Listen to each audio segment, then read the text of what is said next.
Aloha. It was wonderful seeing you again today, Terry. Tell you what we're going to do is make sure we're in tune together each time. So I'm going to tune up my instrument. Should be still in tune from our session. So our G, D,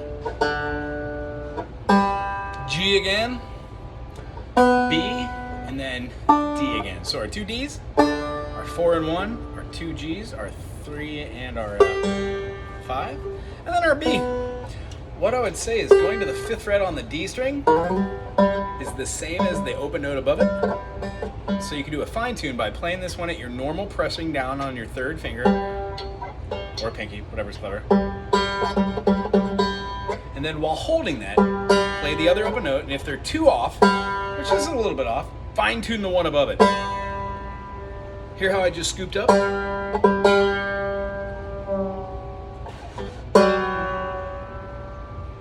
Till the notes are the same.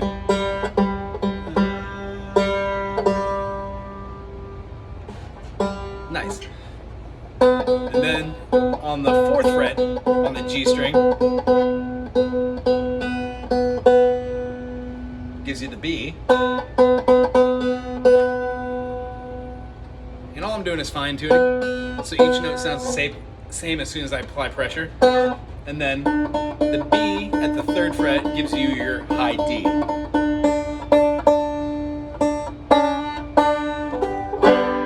I give it a nice G and a nice C and a nice D. Make sure I'm a little bit in tune. So that sounds about right there. So what I'd like to do is go over our roll of the week, right? So the last ones we had were the forward roll and the backward roll, including 2nd, 1, and thumb. We're never really going to play our 4 and 5. I'll show you different extensions on where you can later, way later, but these are our 3 main. Of course, why? We only have 3 picking fingers. The other 2 are for stability and for muting. Finger mutes on the fretboard as well.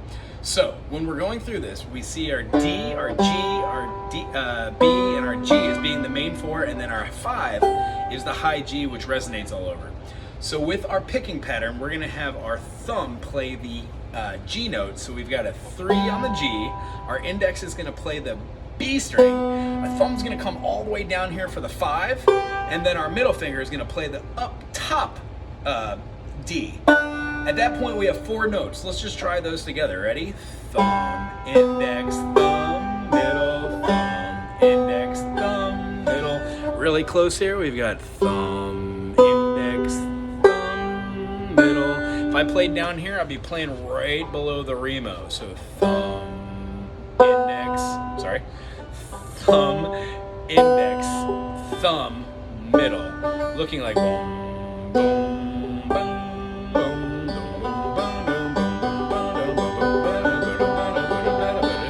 So the practice is started at this beat, about 40 to 50 beats per minute, and get it up to at least 80. When we get it up to 120, that means that these rolls are at their full capacity for just standard music. Most bluegrass, the fast bluegrass, is done between 120 and 140, meaning 1, 2, 3, 4, 1, 2, 3, 4. They're a little bit fast, but everything can be slowed down to a little bit lower tempo BPM. So, boom, boom, boom, boom. Then we're ready to add on our next 4 here. We've got our thumb, index, thumb, middle, and what we're going to do is we're going to be playing our D for our low note for our thumb. So that first note we're going to see that is not part of that thumb, index, thumb, middle.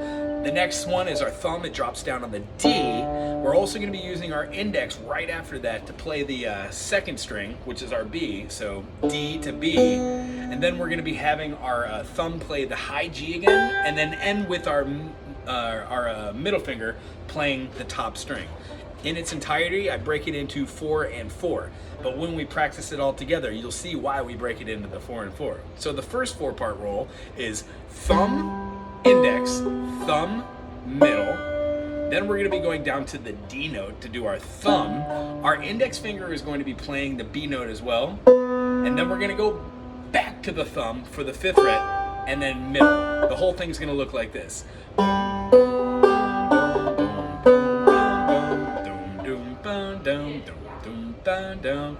Thumb, index, thumb, middle, thumb, thumb, thumb, index, thumb, middle.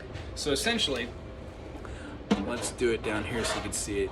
Do you have an easier time seeing it on the fretboard or the snare? You could add that in the comments or just tell me next week. We've got our thumb, index, thumb, middle, thumb, index, thumb, middle. So taking these two out of the equation here.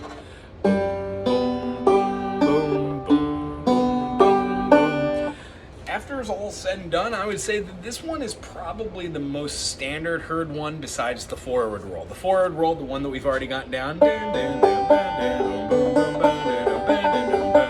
That'd be the backwards roll. Forwards roll has the thumb, index, thumb, right?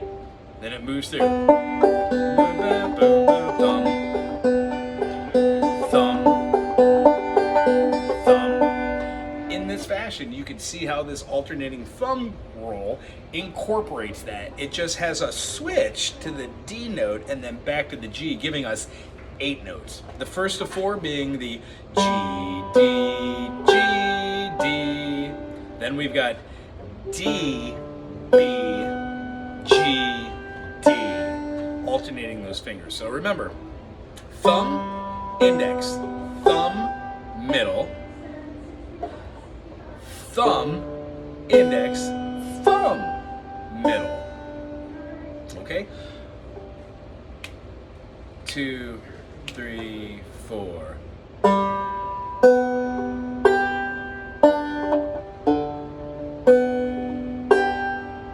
Top.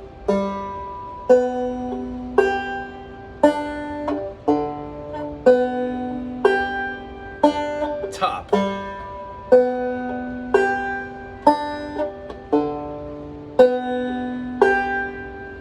Top.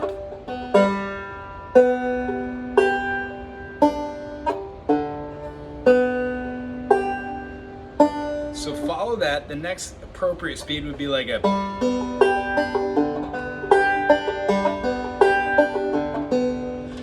That will get the cadence going, and then at that point, practice that over and over and over again. I would suggest not trying to speed up and go really fast until you can do it at 40 beats per minute, 50 beats per minute, 60 beats per minute, 70 beats per minute, and then 80 beats per minute. As soon as you get to 80 beats per minute, by playing at those speeds, you should have already played maybe a good hour and a half through 4 days, 3 days, whatever, 20 minutes, whatever you want to do for your pattern rolls. And then realize you could play these a little bit faster by going on, but don't go to the faster part before you do the slower part. Alrighty? And then this brings us to our lesson 2.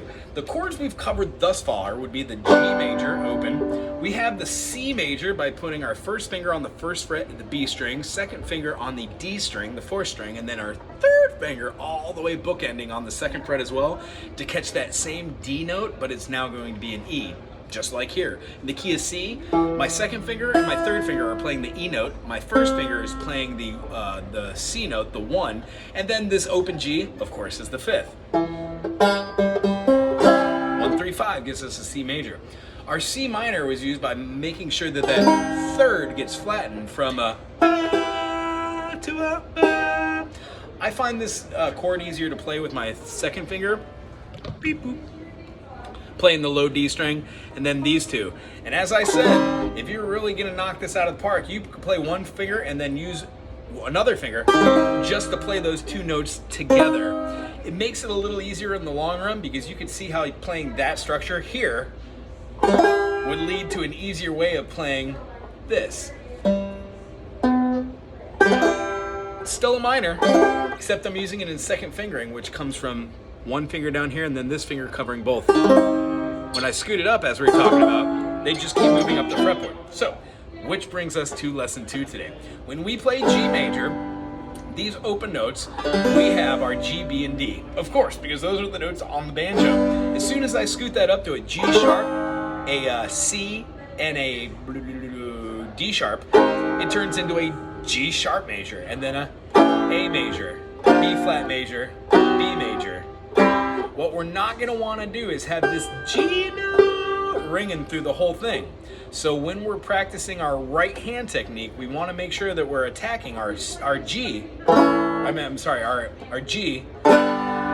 at the D string, not at the G string. So when we're playing open G, let's try not to do a full 5 strum. Let's start doing a 4 strum. That'll eliminate a lot of the high G. If you accidentally put in there, great, G is in the key of G. However, when you play a G sharp, that G is not in the key of G sharp. It makes this weird dissonance. Yeah, not so much on a banjo, but other instruments, absolutely. What we're going to be looking for in our half steps, which are diatones, like let's say these 2 notes are the same, right? So if I go down, that's a diatone. That means I'm playing a that would be a B, no, a D. What is that? A G.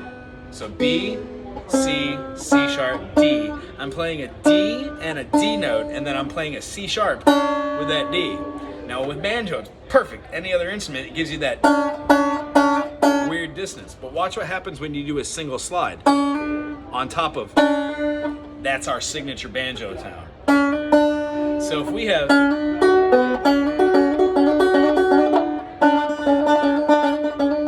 it's a type of slide scale movement. So we'll go over those later, but I'd like you to see that when you move these notes up, they just change the nut factor, where this nut is in your finger. This bar chord becomes that. So our chord of the day is a G major and an A major. The reason why the G major and A major are kind of lumped together in today is because we are going to be having G major move up a whole step, which becomes A major. Now for G major, you're going to play at the 3rd fret. You're going to be putting your finger on the B string. Your 2nd finger is going to be going on the G string at the 4th fret, and your 3rd finger is going to go on the D string at the 5th fret. All right? We're not going to be playing this open G unless we want to. It's in the key of G, but this finger right here and this finger right here are going to make bookends. So your 3rd finger and your pinky are going to make these over the top. And what we're going to be doing is we're going to be scooting this up from G major to A flat or G sharp to A. The thing that I'd like you to see is once you get up to the A, you quite literally can take this 3rd finger and place it on both of the bottom strings, the D string and the high G string, and it gives you a chord structure where it turns this note into octave. So when we're using this, these 2 notes together, when they're played, it seems awkward at first, but you can play both your high G and your lowest D string with 1 finger, thusly being able to move that same structure all the way up the fretboard. All right, so today's chord, A major. When you play it here, try and play it without this G here, unless you put your finger down here to give you a full chord. By doing so, this A major is the same as barring the whole 2nd fret and omitting that high G, giving us what I was trying to explain was I'll use variations of this A major, like right here, to do some sort of lick with a roll, like a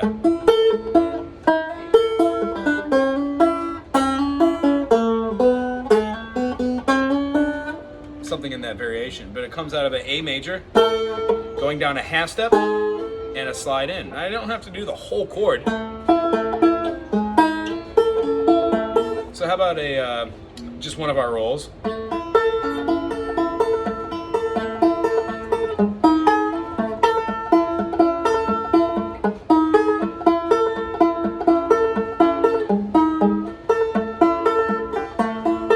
See how when you move this structure around, your fingers have to be planted and do these little half step slides. Now what happens when you draw this A major to an A flat, to a G, to an F sharp, to an F, to an E, we discovered that this chord down here that we already know how to play as an E major, when we play it in our 2nd fingering and scoot it up and bar, it becomes another chord. I don't necessarily do large bars, but you can also just pinpoint that note on the fretboard. It just so happens to be, it's the B string. All right, so the other chord that we can learn out of our A major, omitting the high G, and then at the 5th fret, playing the same thing we use for the G major, is how to make a minor. Now, if this is my 3rd, I need to flatten it a half step, meaning I'm going to have my 2 bookends still on the 2 Ds at the 5th fret, and then I'm going to be playing all of the, 2 Ds at the 7th fret, and I'm going to be playing all of the 5th fret. Now when I say all of the 5th fret, I just mean the G and the B string here in the middle, because these 2 fingers are going to be covering the other ones. Thusly, it gives me an A minor rather than an A major. Knowing that, you can scoot this all the way down here, and what you realize is the E minor that you can play is also E minor, F minor, F sharp minor, G minor, A flat minor, A minor. The C minor that you know down here, right? When you scoot this up, it will make a C sharp minor. So the same thing happens when you play G major open. If you were to play A minor right here, you would have your first finger on the 1st fret on the B note, your 2nd finger on the 2nd fret, and then your 3rd finger on the 2nd fret right above it on the G string, giving you the pinky up top of the bookend, which makes your A minor. Now if you scoot this A minor down, gives you A flat minor. These are interesting chords. Don't have to master them today, but what we are doing is we're going to talk about these in the next couple days, next couple weeks, and what we're going to see is when we flow together with our rolls and all these chords we're learning, it becomes the foundation of every song you're ever going to learn. Rather than jumping right into Foggy Mountain Breakdown or Wabash Cannonball or something, what we've done is we've explored the finger style on the left hand, and we're accomplishing these rolls rather quickly. You're doing a wonderful job. I love seeing the progress you got. Make sure you take it slow and steady, and then decide to speed them up at a later time. Use the chords you know, like the G major to its relative minor, E minor, maybe to a C major, to an F major, half step to G. Use our roll.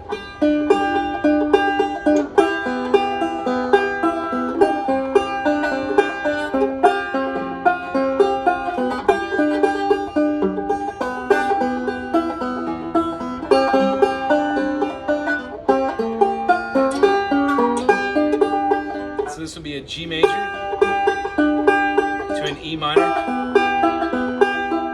C major, F major, F sharp major to a G again.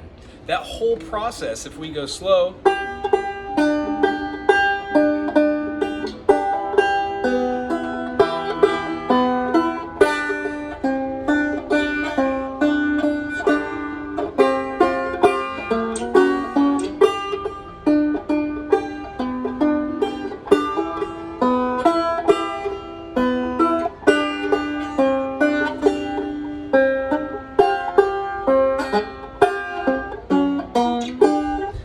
those chords moving up from the F, F sharp, G is a great exercise to feel half step increments. Now that you know your G major chord, you can see G major, G sharp major, A major, B flat major, B major.